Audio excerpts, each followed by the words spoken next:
નમસ્કાર મિત્રો, અમારા નવા વિડીયોમાં આપ સૌનું હાર્દિક સ્વાગત છે। તો આજે આપણે વાત કરીએ ઈરાક, અમેરિકા અને ઇઝરાયલ વચ્ચેના યુદ્ધમાં ગેસ સિલિન્ડર માટે પબ્લિક સાથે બનેલ ઘટના। બપોરના 2 વાગ્યાના સુમારે ગામની શેરીઓમાં થોડી ચહલ પહલ વધી જાય। ભર બપોરે શેરીમાં ચહલ પહલ વધી જવાનું એકમાત્ર કેરોસીન હતું। આમ તો કેરોસીન શબ્દ કદાચ સત્તાવાર શબ્દ હોય કે ન હોય, પરંતુ મારા ગામ માટે તો ઘાસ તેલ હતું। કેટલાક વળી ઘાસલેટ શબ્દનું ઉચ્ચારણ કરતા હતા। જોકે તેનાથી કેરોસીનને કોઈ ફરક પડતો હતો નહીં। બપોરે 2 વાગે સસ્તા અનાજની દુકાન ખોલવામાં આવતી હતી। દુકાનના પરવાનેદાર તો જવલ્લે જ આવે, પરંતુ પરવાનેદારના માણસો અનાજ સામગ્રીથી લઈ કેરોસીનનું વિતરણ કરતા હતા। તેમાંય કેરોસીનનું વિતરણ કરનાર વ્યક્તિનો ભારે મોભો પડતો હતો। મહિનામાં 1 દિવસ કેરોસીનનો બેલરમાં પુરવઠો આવતો હતો। અનાજની જેમ કેરોસીન પણ આવશ્યક ચીજ વસ્તુની કેટેગરીમાં આવતું હોવાથી તેનો કંટ્રોલ સરકારના હાથમાં હતો અને એક રાશન કાર્ડ દીઠ 5 લીટરની આસપાસ કેરોસીન આપવામાં આવતું હતું। લોખંડના સ્ટેન્ડ ઉપર કેરોસીનનું બેરર મુકાય તે પહેલાં કેરોસીનના ખાલી ડબલાઓ સ્ટેન્ડ સામે લોકો લાઇનસર મૂકી દેતા હતા। કેરોસીનના આગોતરા પૈસા ચૂકવી અને કૂપન હાથમાં લઈ અને કેરોસીન વિતરણની શરૂઆત થાય તેની રાહ જોયા કરતા। 2 ગામનું ભેગું વિતરણ હોવાથી ગીર્દી પણ ઠીક પ્રમાણમાં રહેતી હતી। કેરોસીન વિતરણ ખરા બપોરે જ કેમ કરવામાં આવતું હતું? આ સવાલ મનમાં ઉઠતો પણ કેરોસીનનું વિતરણ કરનાર એક આધેડ જણ આવીને કેરોસીન વિતરણ શરૂ કરેલ એ ક્ષણે જ મનમાં ઉઠેલો સવાલ વિરમી જતો। કદાચ જોઈતી વસ્તુ મળી જાય એટલે મન પણ સવાલો ઊભા કરવાનું માંડી વાળવું હોવાથી બનવા જોગ છે। કેરોસીન વેચનારના નિર્જવ ચહેરા ઉપર કોઈ ભાવ આવતા નહોતા। કેરોસીનનું માપ્યું, તેમાં ઠલવાતું કેરોસીન અને કેરોસીન આપતા પહેલા કૂપન લઈ અને સહેજ છેડો ફાડી અને યંત્રવત પાછી આપવાની પ્રક્રિયા સતત ચાલ્યા કરતી। કૂપનનો એક છેડો ફાડ્યા પછી કેરોસીન આપવાથી ગ્રાહક સાથે તેનો એકાદ મહિના સુધી છેડો ફાટી જતો હતો, પરંતુ કેરોસીન લઈ જનારના પરિવાર સાથે કેરોસીનનો અતૂટ છેડો જોડાયેલો હતો। પ્લાસ્ટિકનું ચલણ એ વખતે સાવ નહિવત હતું।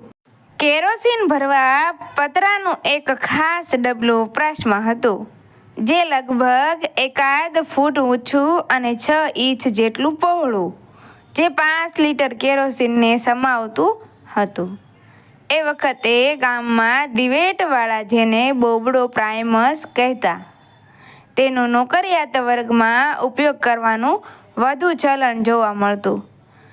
3 પાયાવાળો પિત્તળનો પ્રાઇમસ હવા ભર્યા પછી સળગાવતા બહુ અવાજ કરતો, એટલે દિવેટવાળો પ્રાઇમસ છૂપછાપ અવાજ કર્યા વગર કામ આપતો હતો, એટલે કદાચ લોકો તેને બોબડો પ્રાઇમસ કહેતા હતા। જોકે સીમ વગડેથી છાણા લાકડા અને કોલસાનો બળતણ તરીકે પ્રભાવ લગીરે ઓસર્યો નહોતો। લોકો હજુ પણ ચૂલાને હૂંફ મારી અગ્નિ પેટાવવાના નાનપ અનુભવતા નહોતા।